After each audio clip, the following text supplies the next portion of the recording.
సహోదరులైన వారందరికీ కూడా ప్రభువైన యేసుక్రీస్తు నామములో శుభాభివందనాలు తెలియజేస్తున్నాను. సహోదరులారా, BOUI వారు చేస్తున్న బోధ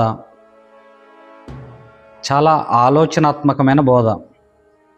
ఈ బోధను చాలామంది వక్రీకరిస్తూ తమ ఇష్టానుసారంగా మాట్లాడటము ఒక వింతగా, విచిత్రంగా, విడ్డూరంగా మారిపోయింది. అయితే మొట్టమొదటిగా ప్రసన్నబాబు గారు, ఇంతకుముందు కూడా నేను ఈ విషయం పైన చాలా విషయాలు కూడా మీకు చెప్పినప్పటికీ కూడా మరలా యేసుక్రీస్తు అంత గొప్పవాడై ఉండి కూడా ఆయనను తక్కువ చేసి మాట్లాడారు BOUI వారు ప్రసన్నబాబు గారిని అంటూ, ఆయన తండ్రి గారు జయశాలి పీడి సుందర్రావు గారిని అంటూ రకరకాలుగా విమర్శలు చేస్తూ యూట్యూబ్లో వ్యూస్ నింపుకుంటున్నారు చాలామంది. ముఖ్యంగా చాలా పగబట్టి, కక్షగట్టి BOUI పైన నిందలు మోపుతున్న VKR సహోదరుడు, తమ్ముడు, నిజంగా మరి ఆయన చేస్తున్న పరిచర్య విషయంలో కూడా మేము గొప్పగా ఆలోచించాము. ఇంతవరకైంది కూడా ఎప్పుడూ కూడా ఏ మాట కూడా సహోదరుని విషయం, VKR విషయంలో ఎప్పుడు కూడా మాట్లాడలేదు. ఇప్పుడు మాట్లాడవలసిన పరిస్థితి ఎందుకు వచ్చింది అంటే, నిజంగా సత్యాన్ని అసత్యం వైపు మారుస్తున్నాడు. లాజరస్ ప్రసన్నబాబు గారు మాట్లాడిన మాట తప్పేనండి. దానికి ఒక సపరేటు యూట్యూబ్ లేకపోతే లైవ్ పెట్టుకొని సపరేట్గా మాట్లాడటము ఒక వింతగా మారిపోయింది VKRకి.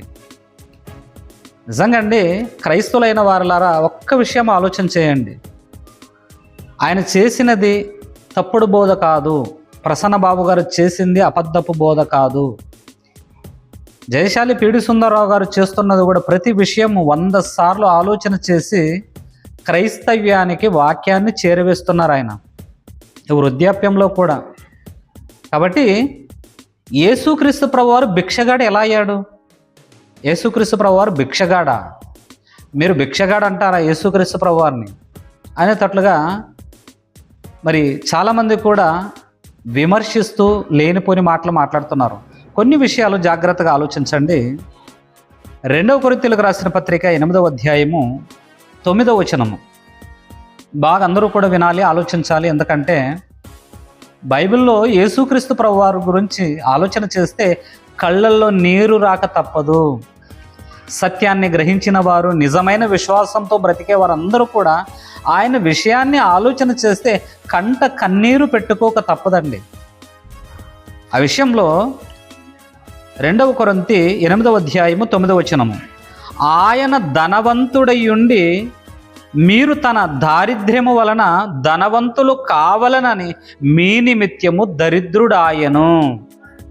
ఎవరి నిమిత్తము? మన నిమిత్తము ఆయన దరిద్రుడైపోయాడట.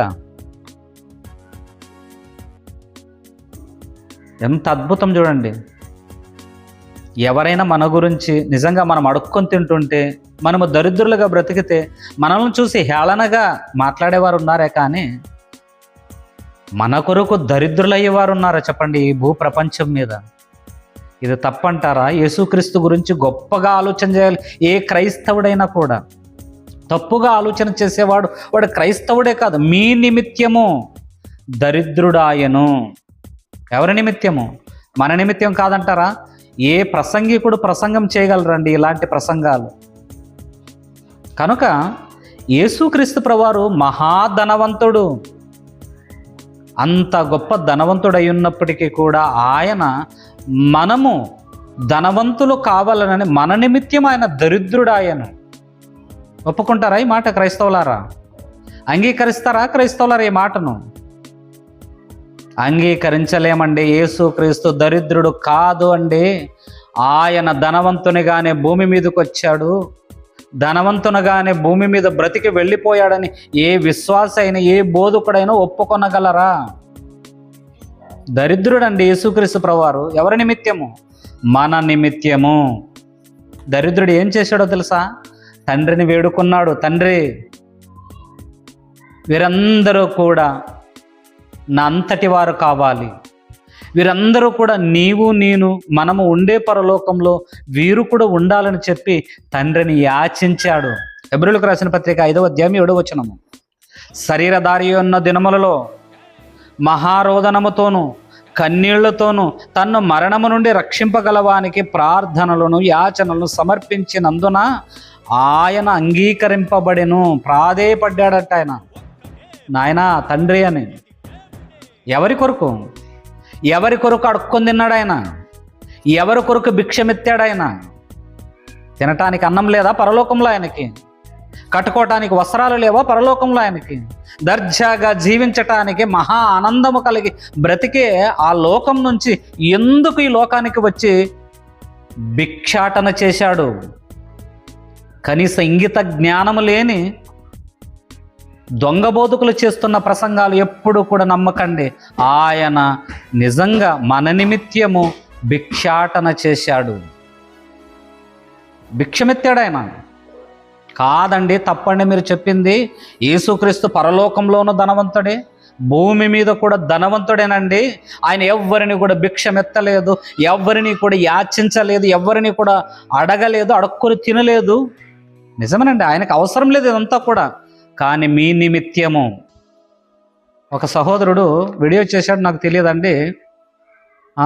రకరకాలుగా ఎవరు సహోదరుడు వీకేఆర్ నా పోస్టర్ కూడా పెట్టాడు. మీకు కక్ష పగ కాబట్టి ప్రసన్న బాబు గారు మాట్లాడింది తప్పన్నారు, ఇప్పుడు మాట్లాడండి అని అంటూ గంటల ప్రకాష్ గారు వీడియోను ప్రపంచం ముందు పెడుతూ కొంతమంది వీడియోలు రిలీజ్ చేశారు. నాకు 1-2 నా దగ్గరకు వచ్చాయి, వాటి తమ్మనైల్స్ మీరు ఒకసారి చూడండి. ఒక్కొక్కరు ఒక్కొక్క విధంగా. కానీ BYY వారు నిందలు భరిస్తారే కానీ ఒకరిని అవమానించేవారు కాదు, అవహేళన చేసేవారు కాదు. అసత్యం ఉంటే ఖచ్చితంగా మాట్లాడే ప్రయత్నం చేస్తారు. కాబట్టి యేసుక్రీస్తు మన నిమిత్తము దరిద్రుడాయను. యేసుక్రీస్తు ప్రభువారు మన నిమిత్తము యాచించాడు, భిక్షాటన చేశాడు.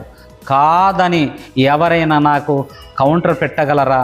లేదా యేసుక్రీస్తు ప్రభువారికి నువ్వు భిక్షగాడు కాదు, నువ్వు దరిద్రుడు కాదు, నువ్వు మహోన్నతుడు, భూమి మీద కూడా సుఖంగా అనుభవించి సర్వ సుఖాలు అనుభవించి వెళ్ళిపోయావని ఎవరైనా చెప్పగలరా? ప్రసంగం చేయండి.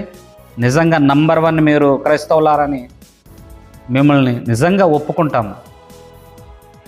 కాదండి, తప్పుగా ఎప్పుడు కూడా మనం ప్రసంగాలు చేయకూడదు. యేసుక్రీస్తు యాచించాడు, భిక్షాటన చేశాడు. కాదనేవారు ఎవరైనా ఒకవేళ ఉంటే నా ప్రసంగానికి కౌంటర్ పెట్టండి. ఓకేనండి, అందరికీ కూడా ప్రత్యేకమైన వందనాలు.